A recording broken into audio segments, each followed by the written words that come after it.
Muy buenas noches, queridos amigos.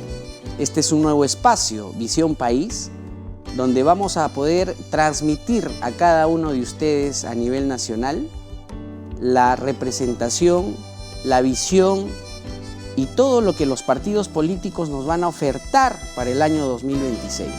Y en este primer programa tengo el honor de tener a una invitada muy especial. Estoy con la doctora Lourdes Flores Nano. Ella es dirigente y líder histórica del PPC, donde vamos a conversar con ella sobre, justamente denomina el título de nuestro programa, la visión del Perú, cómo ven ellos la perspectiva y lo que pretende el PPC en una posible elección de su partido, posible presidencia también, y Dios mediante, siempre con la línea de la democracia, que de eso estoy seguro que va a suceder. Muy buenas tardes. Muchas gracias, doctora. Encantada, Andrés. Felicitaciones por este nuevo programa y muy honrada de estar en él. No, el honor es nuestro de tenerla. Doctora Lourdes, cuéntenos un poquito, el PPC ya se inscribió hace poco, concluyó su proceso, han renovado una nueva directiva, una nueva presidencia. ¿Cómo está yendo el PPC para arrancar esta nueva etapa electoral que se nos viene todavía en 2 años? Es una campaña muy larga. Así es. Sí, felizmente hemos terminado un proceso que es engorroso, que es muy burocrático, pero que ha sido también una magnífica oportunidad de reencuentro. Yo he tenido una participación muy activa, muy comprometida, mucho cariño, ¿no? Y eso me ha permitido reencontrar a muchos amigos, porque la verdad es que, claro, cuando tienes que subir la montaña, ahí ves quiénes son los que tienen camiseta puesta, ¿no es verdad? Y entonces hemos hecho este proceso con mucha gente que efectivamente ha llamado, ha dicho, sí, yo soy PPCista de toda la vida, acá estoy. Incluso personas bien mayores, algunas, ¿no es cierto? Sus hijos, sus nietos. Ha sido un proceso muy bonito. También, por supuesto, mucha gente nueva.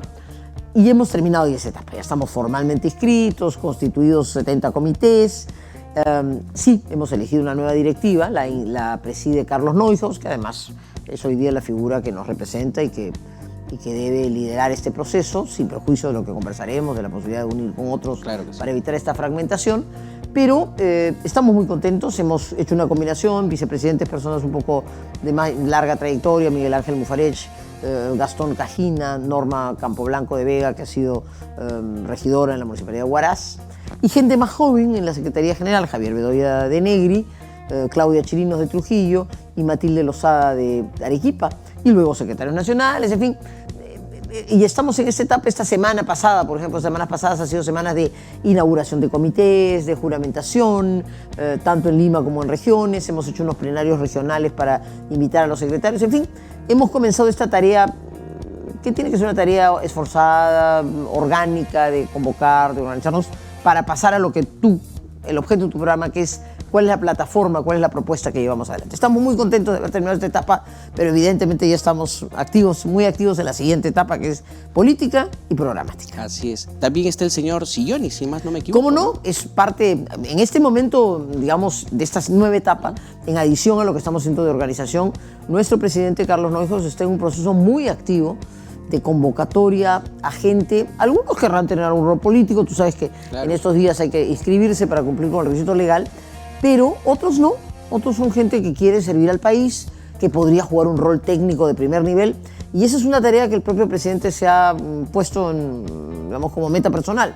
En ese sentido es que invitó a Fernando Sillonis, que nos honra acompañándonos en el partido, que evidentemente va a jugar un rol político, no tengo duda, pero que además es una persona a quien el presidente del partido, Carlos Neuhaus, le ha encomendado justamente coordinaciones en el ámbito del plan de gobierno, porque creo que tiene una visión de país, creo que hoy vamos a conversar, y una capacidad de convocatoria. Así que son distintos campos, ¿no es cierto? El campo de la acción política, el campo de la organización, el campo de la formación, y cómo no, el buscar fortalecer nuestras filas con profesionales serios, que puedan, desde su especialidad, desde su lugar, sumarse a un proyecto que espero sea un proyecto más convocante, porque ya hemos pisado suelo. Hay que recuperar la marcha del país, hay que recuperar a un Estado eficiente, y eso no se hace improvisadamente ni con gente que llegue a imaginar que es una vaca lechera a la que la puedes succionar para sacarle hasta la última gota de leche. No, y justamente es de eso que vamos a hablar a través de este programa, doctora.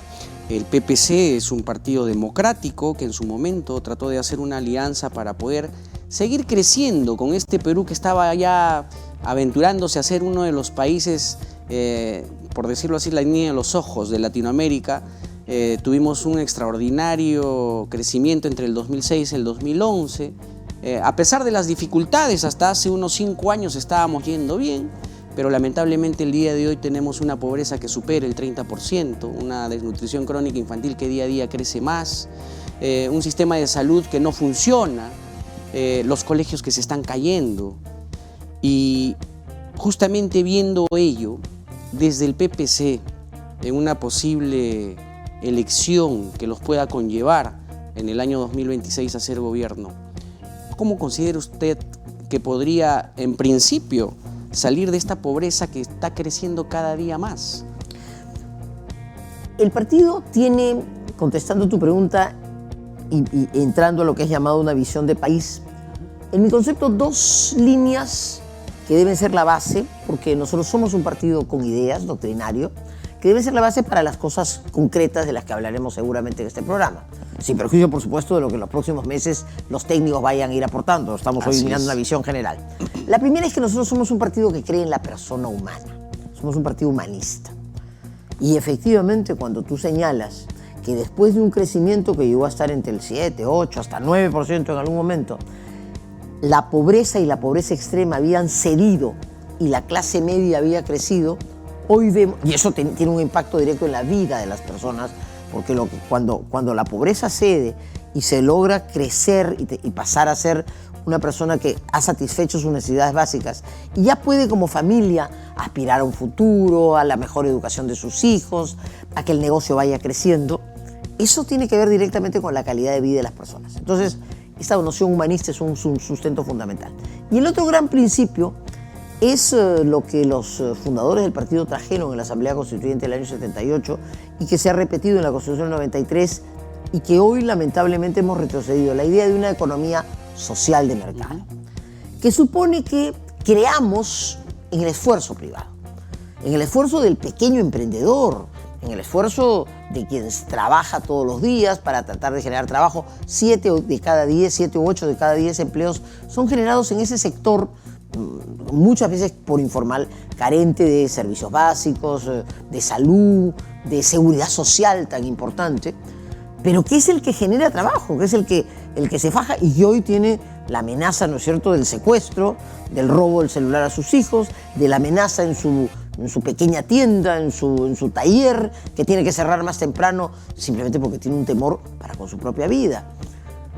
Entonces, la economía social de mercado supone creer en eso, pero también supone, y ahí hay un gran desafío, que el Estado no está ausente de la vida económica. No es un empresario, no reemplaza al pequeño empresario, no reemplaza al agricultor, no reemplaza a quien es el que se esfuerza todos los días por ser creativo y por generar trabajo, pero tiene que fijar reglas, tiene que promover, tiene que ser por lo menos un socio cooperante, no el que te ajocha y te fastidia para que no puedas avanzar, y fijar las políticas públicas que hagan que se pueda trabajar mejor.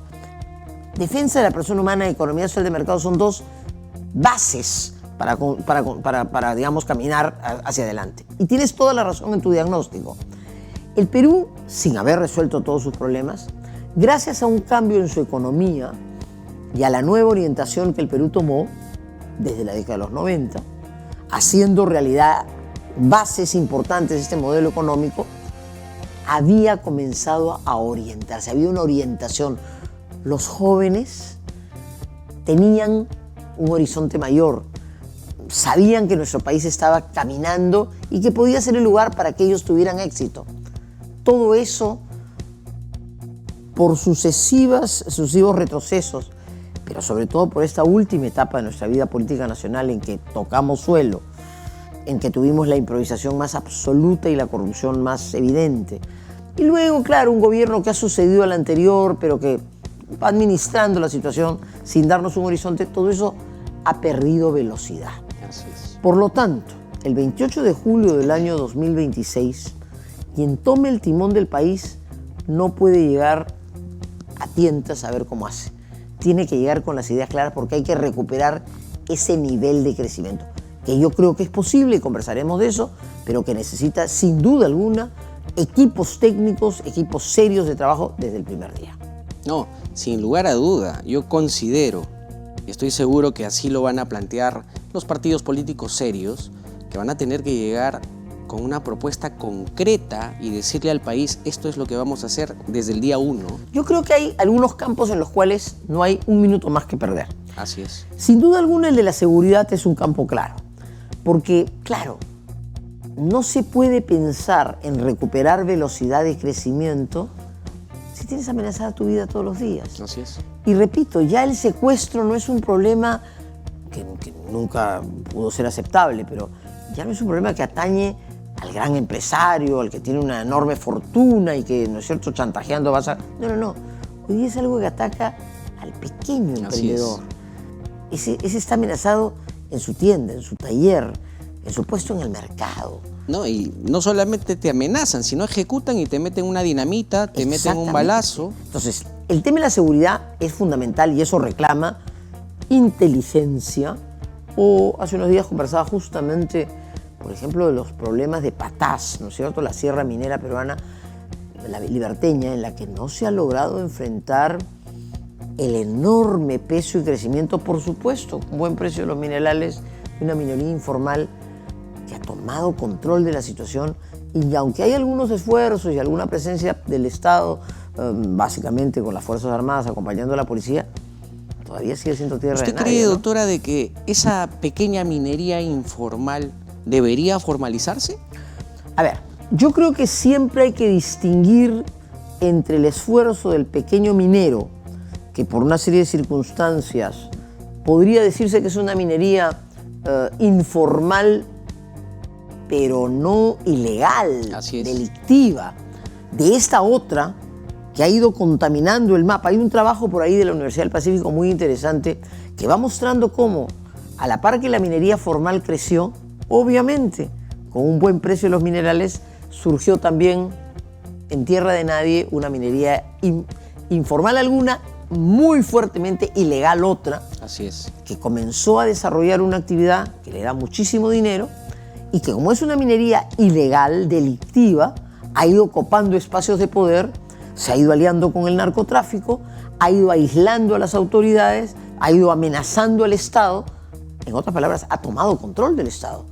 Y tiene hoy incluso voceros que, desde distintos puntos del gobierno municipal, en el gobierno regional, cuando no también en el Parlamento, tienen una presencia. Entonces, eso necesita una acción de inteligencia muy importante. No podemos entregarle el país a esas mafias delictivas que están actuando y copando el territorio, distinguiendo esa situación de aquel que sí puede tener algún tipo de vínculo, incluso con la mediana o con la gran minería. Hay expertos que dicen que, por ejemplo, un mayor control sobre las plantas de tratamiento a las que finalmente llega el mineral, grande, pequeño, mediano, podría permitir de repente esa SUNAT que te extiende la mano y no que te chanca. Entonces, yo creo que hay gente experta que ha dado algunas señales de dónde se puede atacar para lograr que la pequeña minería, con los sobrecostos altos que tiene, pueda venir, distinguiendo esa situación de la minería ilegal, con la cual sí yo creo que hay que tener acción de inteligencia y mano dura y firmeza. Sanción, claro que sí. Decía entonces que ese es un campo en el que no podemos demorarnos. El otro, siempre en el campo minero, por ejemplo, es ver dónde podemos actuar. El Perú es un país bendito en términos de recursos naturales.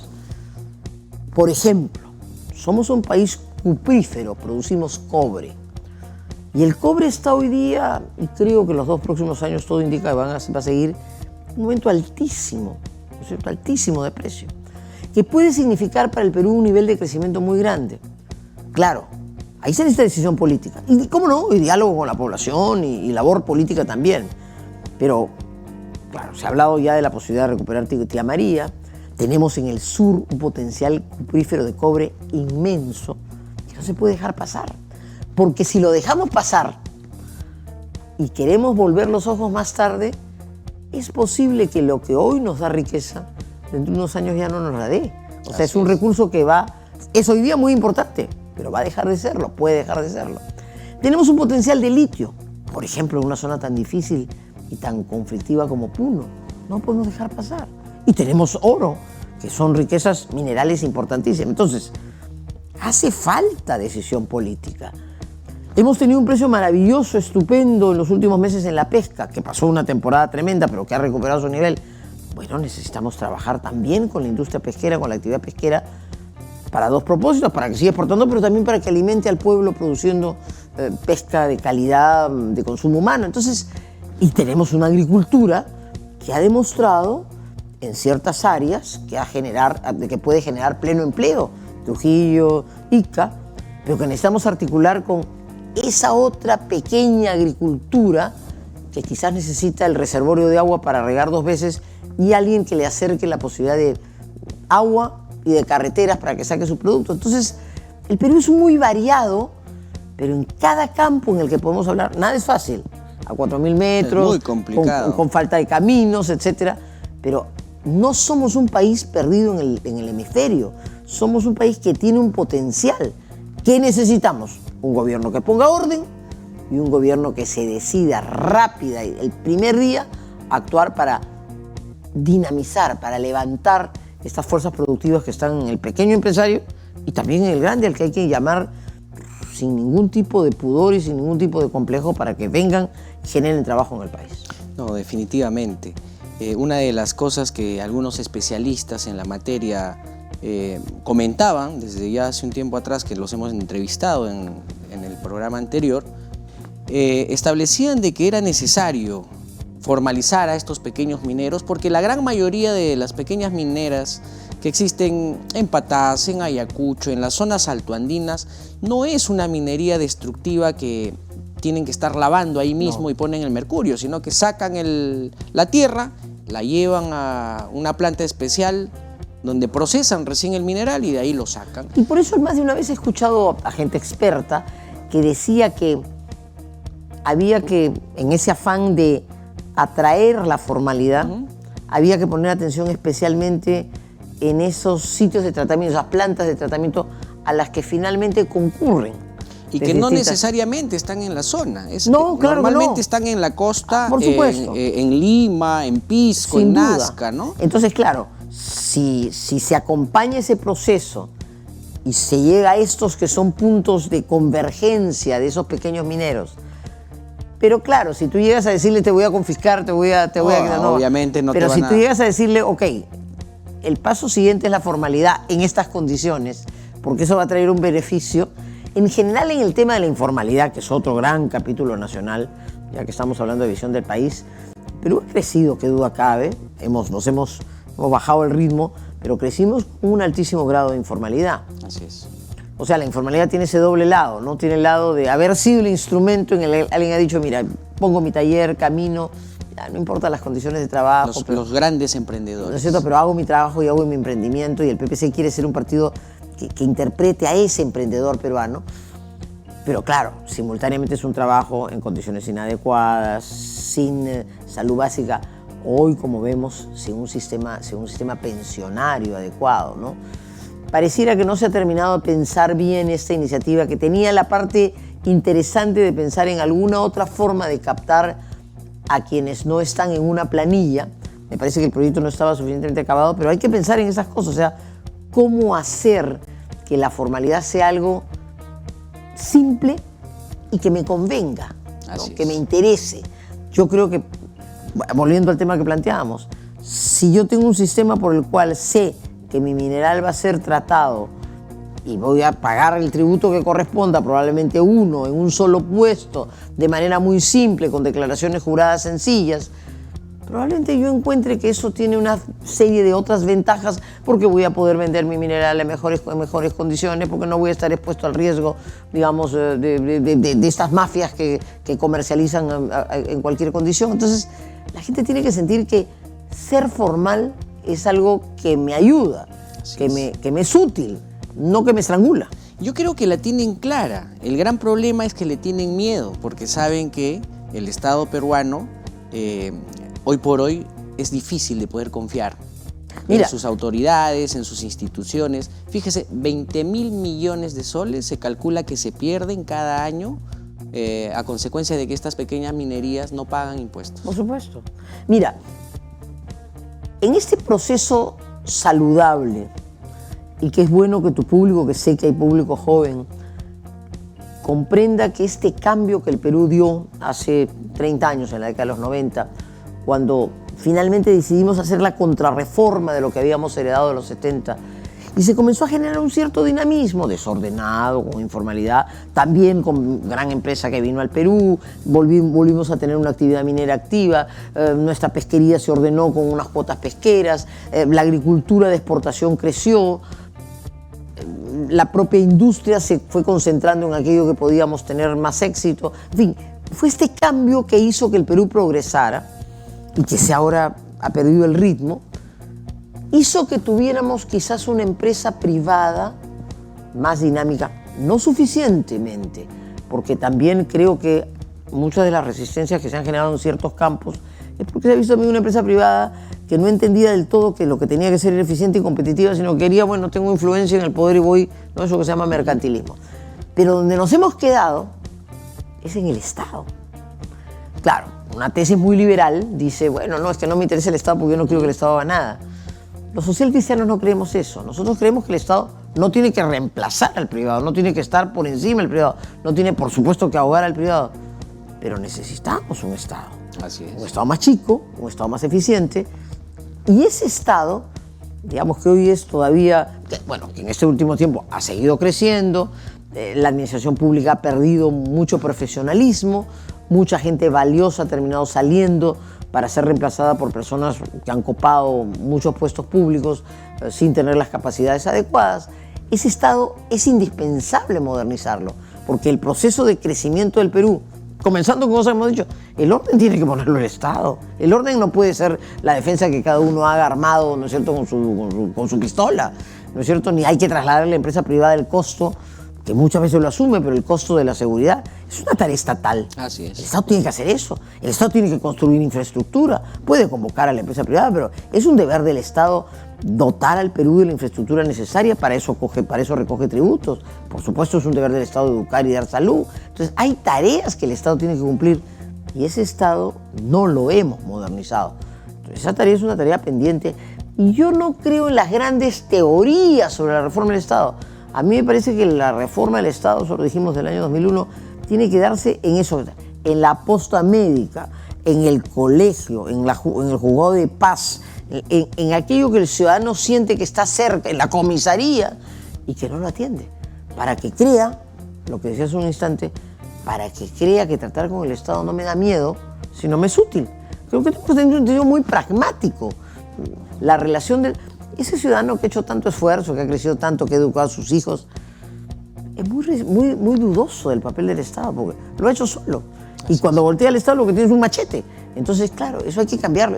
Esa filosofía de encontrar una relación adecuada, respetuosa, de un Estado que pone orden y que trata a los privados como tiene que tratarlos, y un privado que sabe que tiene una autoridad, no un abusivo que lo maltrata, autoridad a la que respeta y que lo dejan hacer su tarea, yo creo que es toda una reconstrucción. En otras palabras, el camino que el Perú tiene que emprender en el 2026 es, en mi concepto, equivalente a ese cambio sustancial que el Perú dio en la década de los 90 y que tenemos que recuperar.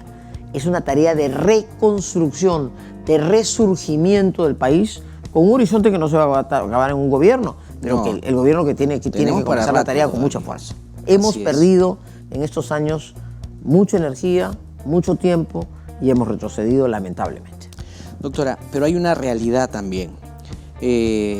Las regiones del Perú, socialmente, culturalmente y económicamente, son diversas, sí, son diferentes. El Perú es un país que no se puede comparar al resto de nuestros vecinos, porque geográficamente y culturalmente tenemos un poco de todo. Sí, siendo así, ¿usted podría considerar que las regiones del Perú puedan tener una diferenciación para el pago de impuestos, por ejemplo?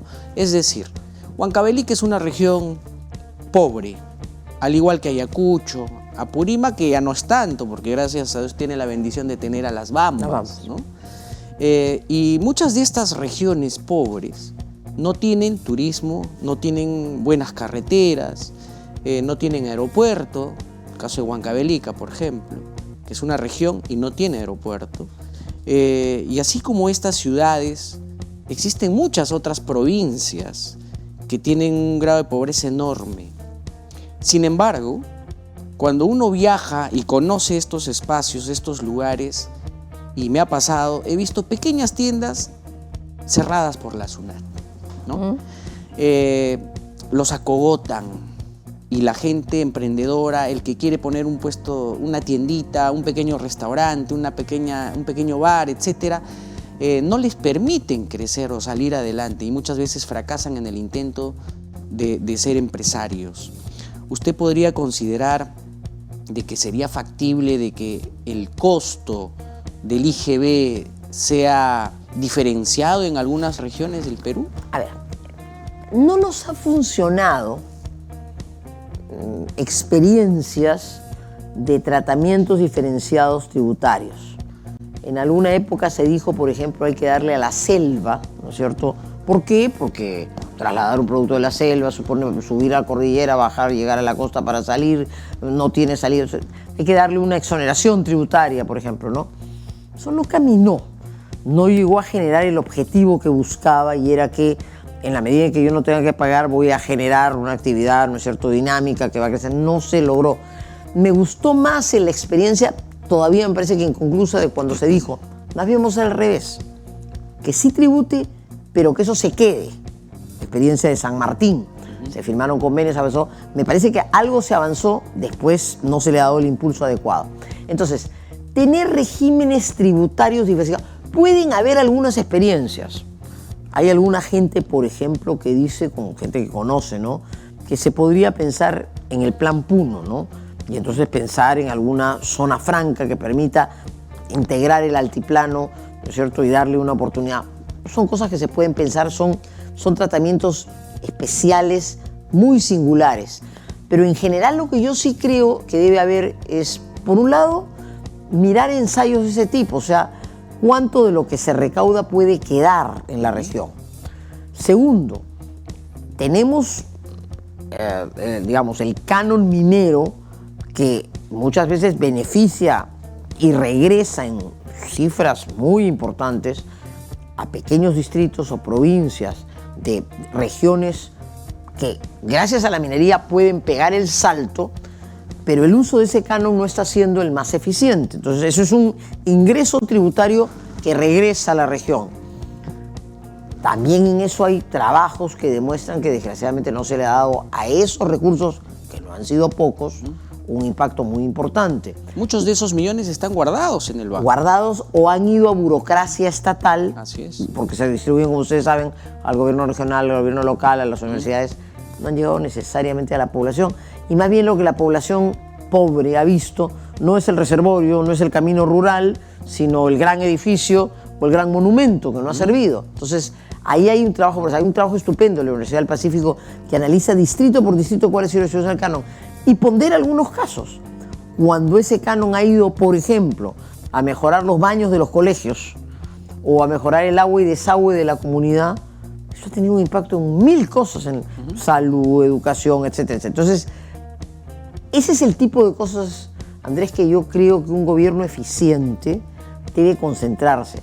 Ya no es un tiempo de grandes especulaciones, es un tiempo en que hay que dejar que la creatividad del peruano, el esfuerzo del peruano camine, y hay que ayudar a ese poblador rural, por ejemplo. Yo saludo, me has mencionado el caso Sillones, yo saludo, por ejemplo, el esfuerzo que él hizo como presidente de la región Ica para hermanar la Sierra de la Libertad, Huancavelica, perdón, y Ayacucho, con Ica, sobre la base de decir, Ica necesita agua, pero también el poblador altoandino necesita agua. Vamos a construir reservorios. Construir un reservorio, acumular, ellos van a la cosecha del agua, ¿no es cierto? En lugar de esperar que la lluvia permita una cosecha al año, vamos a almacenar agua. Pero agua que tiene que ir a ese poblador, que si viene acompañado de río tecnificado le permite tener un producto de mejor calidad y que permite también servir a una ciudad en la costa. Entonces, yo creo que hay esfuerzos interesantes, innovadores. Un proyecto de la década de los 90, cuando se hizo el programa de Sierra Verde, ¿no es cierto?, que era arborizar los Andes peruanos, eso también tenía un impacto muy grande. Entonces, yo creo que es un tiempo de combinación de ideas claras y de pragmatismo. Por eso insisto que el próximo equipo de gobierno no puede llegar a ver a tientas que hace, tiene que llegar el primer día a hacer, pero no hacer quizás pequeñas, grandes cosas y a recuperar, que el Perú vuelva a ver, que el mundo vuelva a ver que el Perú es un país dinámico. Tienes minerales por los que puedes lograr presencia en el mundo. Tienes una producción alimenticia que puede servir para los peruanos, por supuesto, y para exportar al mundo. Tienes pescado, que es un producto que debería permitirnos alimentar a los peruanos. Tenemos gas, doctora. Y tenemos energía gas. Hoy día mucho más con el gas. Así es. Todo lo cual nos puede permitir también unos niveles de industrialización en aquello que podemos ser eficientes. Entonces, no somos un país perdido en el horizonte. Somos un país desperdiciado. Citando a Basadre, somos un país de oportunidades perdidas. No, hay que definitivamente. recuperarlas. ¿Y qué piensa usted de poder hacer una mejor redistribución de la riqueza que tiene el país desde, por ejemplo, el gas, desde los minerales? Son algunas ciudades privilegiadas las que reciben el canon, pero sin embargo no tienen ni siquiera la posibilidad de gastarla como deberían de gastarla, o la libertad de gastarla como se tendría que gastar. Pero por otro lado hay regiones donde lamentablemente no reciben nada. Le doy un pequeño ejemplo. En el Braen está frente a frente, lo separa un puente, Quimbiri con San Francisco, Anco. Y resulta que cuando tú cruzas el puente de Ayacucho a Cusco, en Quimbiri, Quimbiri es una ciudad moderna, ha crecido muchísimo, sus calles asfaltadas, es hermosa la ciudad. Pero solamente un puente separa la pobreza, la miseria, la desnutrición crónica y demás, enfermedades, falta de educación. Y eso únicamente porque el gas está del otro lado, pero sigue siendo el Perú. ¿Cómo podemos cortar ese cordón umbilical que lamentablemente le hace daño al país? La lógica del canon era doble, ¿no? Por un lado, las regiones productoras de mineral, o en el caso que señalas, de una fuente energética como el gas, debían percibir esos ingresos porque algún día esos minerales iban a dejar de estar, y entonces el sentido del canon es que esas comunidades que hoy reciben este ingreso se preparen para cuando eso esté, y por ejemplo una alianza entre la minería y la agricultura, la minería y la ganadería, la minería y el turismo debían generar otras actividades futuras. Pero el otro aspecto fundamental del canon era lo que se llamaba el fondo de compensación. Es decir, lo que entraba al gobierno central debía ser distribuido ya no en beneficio de los que recibían canon, sino justamente eran como 10 regiones, me parece en ese momento, que no recibían ningún tipo de ingreso. Entonces, ese es un gasto público directo. Entonces, yo creo que esa eficiencia en el manejo de los recursos públicos también se ha perdido. No se ha usado suficientemente el canon ahí donde se ha recibido de manera eficiente, y el fondo de compensación que estaba llamado a, como su nombre lo indica, compensar a los que no tenían canon, tampoco me parece que ha sido suficientemente eficiente. Por lo demás, como tú señalas, la geografía del Perú ha hecho a veces que dividamos provincias, regiones, ahí donde la geografía debería unirlos.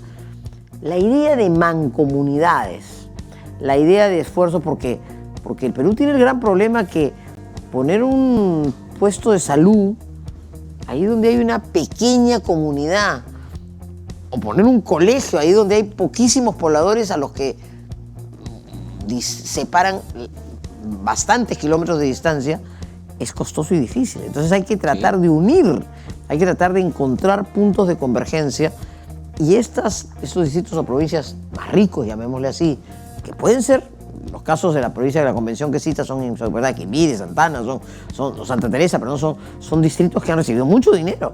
Así es. Entonces, claro, bien usado en su distrito, magnífico. Bien usado en su provincia, estupendo. ¿Por qué no en una región como Ayacucho, que es vecina, a la que la geografía simplemente separa, ¿no es cierto?, por un accidente geográfico, pero que geográficamente o políticamente hemos dividido? Entonces, yo creo que hay una tarea de ingeniería, de construcción, que con recursos la puedes hacer, ¿no? Porque lo que no hay es que tener ataduras que te impiden usar los recursos. Entonces, contestando tu pregunta, yo no sería tan partidaria de regímenes diversos. Sería más bien partidaria de mejor uso de los recursos existentes, cómo no, dentro de un proceso de centralización, de permitir la reinversión de esos recursos en las propias regiones, y de unión de zonas más ricas con zonas más pobres, volviendo como en el tema de la informalidad, con algo que a todos convenga. Y por eso pongo el ejemplo de Ica y de Huancavelica, porque gana el poblador altoandino, cuya agua se cosecha en las alturas, si eso ayuda a su mejor producción, y gana el cultivador, el agricultor de la costa, que tiene el agua de la que carece. Ese es el tipo de cosas que yo creo que hay que hacer, repito, con un enorme sentido pragmático, ¿no? Con eficiencia.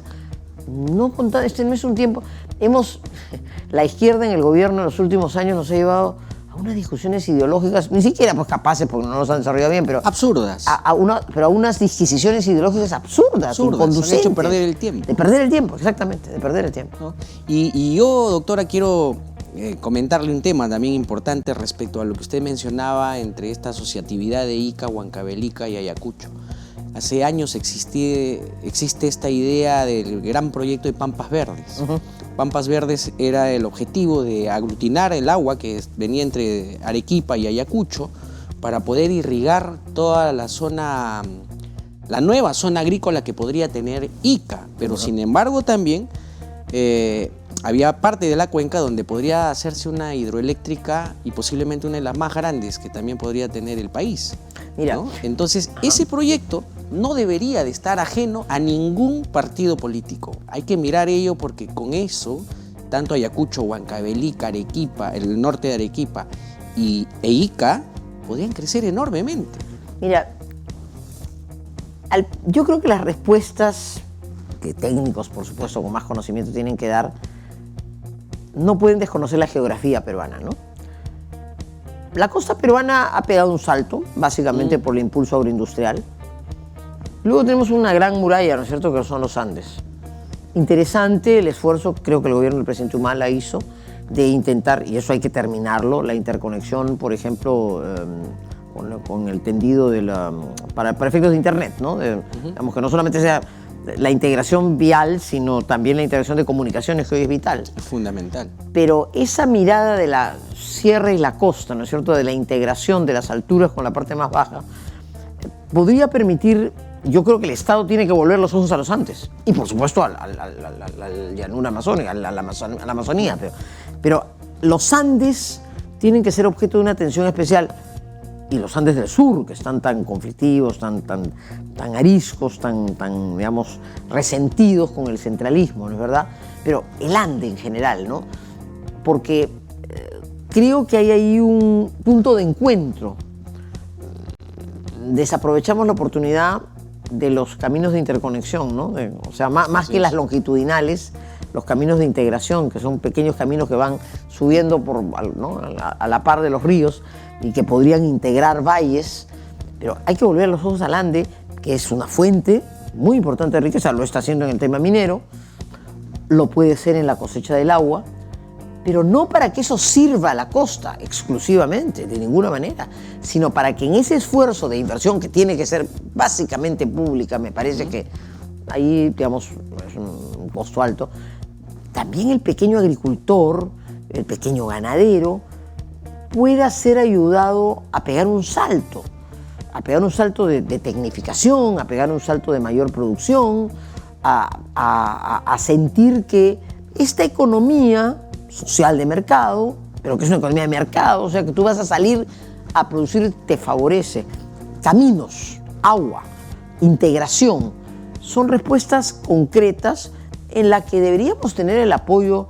Y por eso también es tan importante, junto con el gobierno nacional, pensar en los gobiernos locales y regionales, porque buenos gobiernos regionales pueden ayudar en mucho en la tarea. No, por supuesto. Malos gobiernos regionales distraen, complican, perturban el desarrollo, ¿no? ¿Usted estaría de acuerdo en poder reformar esta regionalización que desde el punto de vista de muchos especialistas no ha funcionado, ¿no? Es más una departamentalización que existe, no existe una verdadera regionalización. ¿Usted estaría de acuerdo en unificar las regiones en 2 o 3 grandes bloques? Por ejemplo, en la época del primer gobierno de Alan García, existió, Ayacucho se llamaba los Libertadores Huari, donde estaba Ica, Huancavelica, Ayacucho, ¿no? Hasta hace poco se pretendía unificar Ayacucho, Cusco e Ica. Nosotros siempre hemos, como PPC, nosotros siempre hemos creído en las macroregiones. porque el proceso de regionalización debe tender a eso, o sea, a generar unidades de una dimensión tal bloques que... económicos. Claro, que sean unidades de desarrollo económico y social.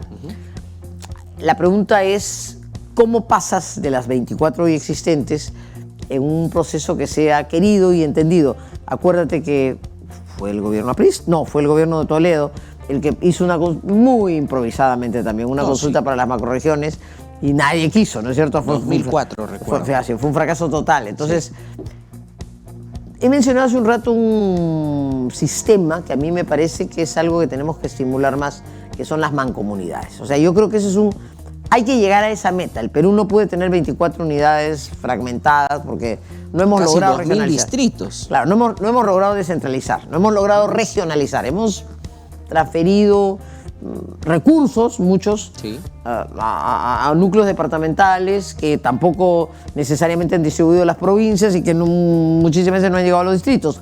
O hay unos recursos que han llegado a algunos distritos que no... Entonces, ese desorden que hay que ordenarlo. Pero te decía que el camino me parece que tiene que ser entendimiento. O sea, a la hora que dos regiones comprendan o un conjunto de provincias comprendan que unidas hacen una fuerza y que se benefician, es más fácil ir llegando a la suma. Si hoy día tú haces una consulta y le dices, no sé qué, quizás la población tenga una mirada distinta, ¿no? Pero las autoridades van a resistir, nadie quiere perder su pequeña cuota de poder. Entonces y ahí es la tarea del Estado. Ese Consejo de Descentralización que se creó no era una mala idea, pero me parece que su tarea tiene que ser esa, o sea, cómo lograr que se vayan entendiendo sobre la base, me parece, de proyectos que se necesiten recíprocamente y que de esa manera vayamos construyendo. Pero que a la larga ese proceso tiene que llegar a núcleos, no sé si 3 o 4, pero a unos núcleos en que la geografía los haya unido, ¿no?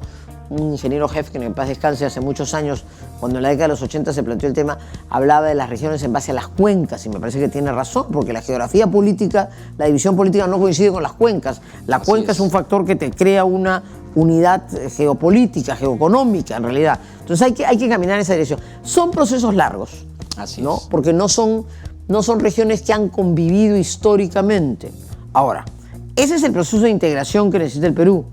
El proceso de disgregación es lo que se quiere con esta teoría tan absurda de los plurinacionalismos. O sea, eso no quiere integrar, eso lo que quiere es juntemos Segmentar, para destruir, segmentar. lógico. Eso es la locura. Pues entonces también tenemos que enfrentar ese ideologismo nuevamente. Así es. No, el Perú necesita ver cómo se integra, cómo se vertebra. Y se tiene que vertebrar e integrar, primero por lo que sea afín, por lo que la geografía te ayuda y no te perturba, por lo que te puedes complementar, y todo eso pues necesita también política, ¿no? O sea, necesita mucha negociación, mucho esfuerzo, mucha convocatoria. Mucha muñeca, ¿no? que estoy seguro que desde el PPC van a intentar seguramente hacerlo, y esperando de que la democracia gane en el Perú. Eso es lo fundamental, doctora. Qué bueno, Andrés. Y quiero- nosotros estamos ahora en un esfuerzo, y con eso quizás te redondeo la idea de lo que estamos. Te hablaba hace un instante de nuestros comités, lo que estamos haciendo. Pero estamos convencidos que fruto de la fragmentación política de una reforma que no ha rendido sus frutos, vamos a tener, no sé, 35 partidos políticos y no 40. Muy bien. Eso pues es absurdo. O sea, va a haber un parlamento otra vez hiperfragmentado. Muy dividido. Aunque muchos quedarán de lado, igual pues van a haber 10, 15, 20 partidos, no sé. Entonces nosotros sí estamos sinceramente en el propósito de ver cómo podemos tender puentes con fuerzas afines para procurar tener una candidatura común, presidencial, y una lista parlamentaria negociada, conversada, como se hace siempre, pero que ayude, aunque sea en una pequeña parte, a disminuir esa fragmentación. Hasta tanto podamos efectivamente pensar en un proceso político que recupere la buena política, que la gente diga, oye, manejo temprano hoy día, me miro al espejo y quiero ser presidente de la República. No, yo quiero sumar con otros porque tenemos ideas en común, y eso es una recuperación de la política, proceso que también tomará su tiempo. Pero en el día de hoy, para el año 2026, nosotros sí sinceramente creemos que hay que ver la forma... Una suma de voluntades. Sumar voluntades, sí, porque Así es. si no es ofrecerle al Perú otra vez... Es engañarlos. Y el escenario de un gobierno que de todas maneras tendrá que negociar, quien pase a la segunda vuelta tendremos pues que aprender que la segunda vuelta está hecha no para tumbar, porque eso es bien importante, la segunda vuelta está hecha para que tú sumes con otros. Así es. La segunda vuelta peruana es ¿a quién me tumbo? O sea, ¿cómo subo? Eso tiene que cambiar definitivamente. Es verdad que venimos, por ejemplo, una experiencia recientísima en la elección francesa de hace unos días, ¿no es cierto? En que, claro, ¿cómo evito que la señora Le Pen, que la derecha, o sea, pasa también, ¿no? O sea, aún en sociedades más avanzadas, como se juntan los que no quieren que lleguen los otros. Pero yo quisiera invitar a que los peruanos seamos conscientes que hemos traído este modelo de la segunda vuelta para procurar que el que no tuvo mayoría la tenga. Claro. No para sumar a lo que quieren tumbarse al otro, que es lo que nos pasa en cada elección, ¿no? No, definitivamente. Yo quiero agradecerle, doctora, que nos haya acompañado. Gracias, gratísima conversación. En este primer programa. Me alegro. Usted está inaugurando literal, este programa Visión País, en donde esperamos que la audiencia pueda estar satisfecha escuchando a cada uno de sus candidatos, a cada uno de los líderes políticos, y pueda tener una mejor visión también para poder apoyar en el año 2026 a quien mejor lo haya convencido. Bueno. En democracia eso se tiene que hacer, y este espacio es un espacio constructivo, es un espacio propositivo, en donde vamos a nosotros seguir invitando a más personalidades y lógicamente dándoles el mejor mensaje, que es la construcción de nuestra patria. Muchas gracias. Te agradezco mucho, me siento muy contenta y muy cómoda de poder compartir con una persona tan preparada como tú y con formación política y con una demostrada vocación democrática estas ideas. Yo sé que la noticia de este tiempo, ¿no es cierto? Dicen pues que la noticia no es que el perro mordió al hombre, sino que el hombre mordió al perro, ¿no es cierto? Y estamos todos los días en algún incidente o en algún escándalo que nos anda tarde de un lado por otro, pero tenemos que darnos un pequeño espacio para pensar el Perú. Y me alegro mucho y te felicito por hacerlo. Muchísimas gracias. Y muchísimas gracias a cada uno de ustedes, queridos amigos, por habernos acompañado en este primer programa. Nos encontramos el próximo domingo y espero que tengan un buen inicio de semana el día de mañana. Muchas gracias y muy buenas noches. Descubre Ayacucho, el lugar donde nace el Perú. Aquí, las maravillas naturales se fusionan con la creatividad humana, dando vida a la esencia de esta excepcional región, resaltada, por supuesto, por su cultura, historia, patrimonio, biodiversidad, gastronomía, tradiciones, artesanía, música y una indeterminable variedad de festividades locales. Déjate cautivar por paisajes privilegiados, una fauna imponente y las más exquisitas variedades de flora que la madre naturaleza nos ha brindado. Sumérgete en el arte local que mantiene viva la llama de la artesanía regional, razón por la cual es reconocida como ciudad creativa por la UNESCO. Embárcate en una experiencia única, disfrutando del encanto andino y de las hermosas vicuñas proveedoras de la fibra natural más fina del mundo. Ayacucho, donde nace el Perú, con más de 20.000 años de historia y que celebramos los 200 años de nuestra independencia este 2024. Ayacucho te espera con los brazos abiertos.